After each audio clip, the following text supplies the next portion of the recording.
साथियों, आज के समाचार पत्रों में आपके लिए कुछ महत्वपूर्ण खबरें हैं। आइए इन खबरों को डिटेल से समझते हैं।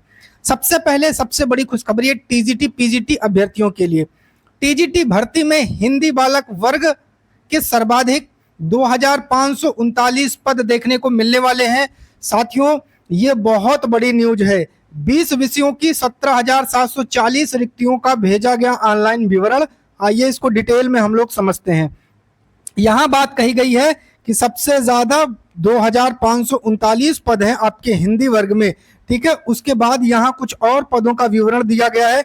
जैसे दिया गया है कि आपके अंग्रेजी में 2340 पद हैं, आपके विज्ञान में 2278 पद हैं, और सामाजिक विज्ञान में 2265 पद हैं, और गणित में 2188 पद हैं।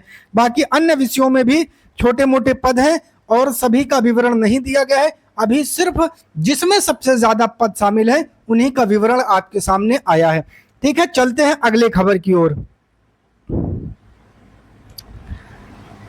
अगले खबर पर रुक करते हैं तो 235 पदों पर आएगी बीओ भर्ती। अगले सप्ताह रिक्तियां भेजने की तैयारी है। तो ठीक है साथियों, बेसब्री से आप लोग इसका इंतजार कर रहे थे और एक बहुत बढ़िया भर्ती होती है। ठीक है, और इसमें जो है अर्हता को लेकर के विवाद चल रहा था, तो इसमें कंफर्म हो गया कि जो बीएड वाले हैं वही अब इसका फॉर्म भरेंगे और कोई नहीं भरेगा। ठीक है, चलिए आगे की न्यूज पर हम लोग चलते हैं। आगे की न्यूज भी बहुत इंपॉर्टेंट है।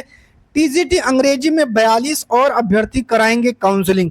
जी हाँ साथियों, टीजीटी अंग्रेजी में विज्ञापित 557 पदों के सापेक्ष लिखित परीक्षा में अर्हता अभिलेख परीक्षण के लिए सफल अभ्यर्थियों का परिणाम 30 जून को घोषित किया गया था। अभ्यर्थियों का अर्हता अभिलेख परीक्षा आयोग के जो कार्यालय उसमें 16 जुलाई को कराया गया।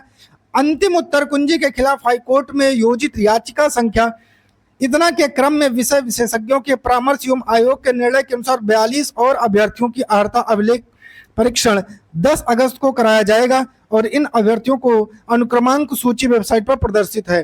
ठीक है, तो ये आप लोग अपना कर सकते हैं, जाके चेक कर लीजिए। आगे बात करेंगे, आयोग ने सुनी गुहार, अब 1 माह में आएगा वीडियो परीक्षा का रिजल्ट। ठीक है साथियों, तो अध्यक्ष ने कहा अभ्यर्थी परेशान ना हो, बहुत जल्द इसका रिजल्ट घोषित हो जाएगा। उत्तर प्रदेश अधीनस्थ सेवा चयन आयोग 2023 में ग्राम पंचायत अधिकारी, ग्राम विकास अधिकारी के 1468 पदों पर भर्ती का विज्ञापन निकालते हुए आवेदन लिया था। इसकी परीक्षा 27 अप्रैल 2025 को कराई गई और परिणाम 17 अक्टूबर 2025 को जारी करते हुए प्रमाण पत्रों का मिलान कराया गया। जो प्रमाण पत्र है उनका मिलान होने के बाद परिणाम अभी तक जारी नहीं किया गया है। अभ्यर्थी इसके लिए आयोग से लेकर उप मुख्यमंत्री ब्रजेश पाठक के यहाँ ज्ञापन दे चुके हैं। ठीक है, उसके बाद आयोग ने इस पे कहा है कि हम जल्द से जल्द निर्णय लेंगे। तो ये मुख्यमंत्री जी की पहल नहीं है, ये जो चुनाव सामने है ये इसकी जो है आपको पहल दिखाई दे रही है।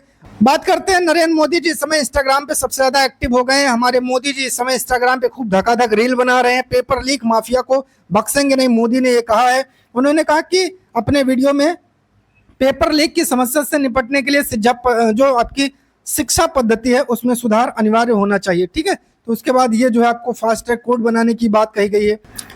एंटी पेपर लीक बिल को मंजूरी मिल गई है। लोकसभा के बाद राज्यसभा से भी इसको पास कर दिया गया और विपक्ष ने सदन से किया है वॉकआउट। सदन में मनुस्मृति पर कुछ महाभारत भी चल रहा है, तो ये बहुत अच्छा है। लेकिन अब ये कानून बनता है, कानून सजा कितनी देता है आप सभी को पता है। ठीक है, लेकिन ठीक है, ये हमारे भैया गन्ना मंत्री नितिन गडकरी जी, E20 से माइलेज 2 से 6% तक कम हो सकता है। अब ये धीरे धीरे अभी अपनी बात में खुद फंसते जा रहे हैं। अभी तक ये चिल्ला रहे थे कि ये पेट्रोलियम मंत्रालय का है, पहले खुद इसका प्रचार कर रहे थे, अब फिर बयान भी दे रहे हैं। इनको खुद ही नहीं पता कि ये कर क्या रहे हैं। ये हमारे सड़क मंत्री हैं, इतने बड़े मंत्री, इनको कुछ पता ही नहीं है।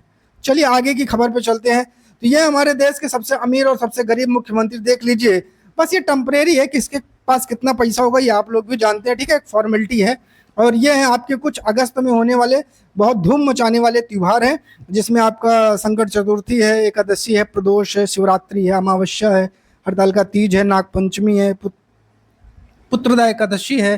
ठीक है, ये सारे व्रत आपके इसमें पड़ने वाले हैं। 30 अगस्त को श्री कृष्ण जन्माष्टमी भी है। तो ये सारे त्योहार आपके हैं। तो आज की खबर कैसी लगी आप लोग कमेंट करके जरूर बताइएगा। वीडियो को लाइक और शेयर जरूर करिएगा। बहुत बहुत धन्यवाद।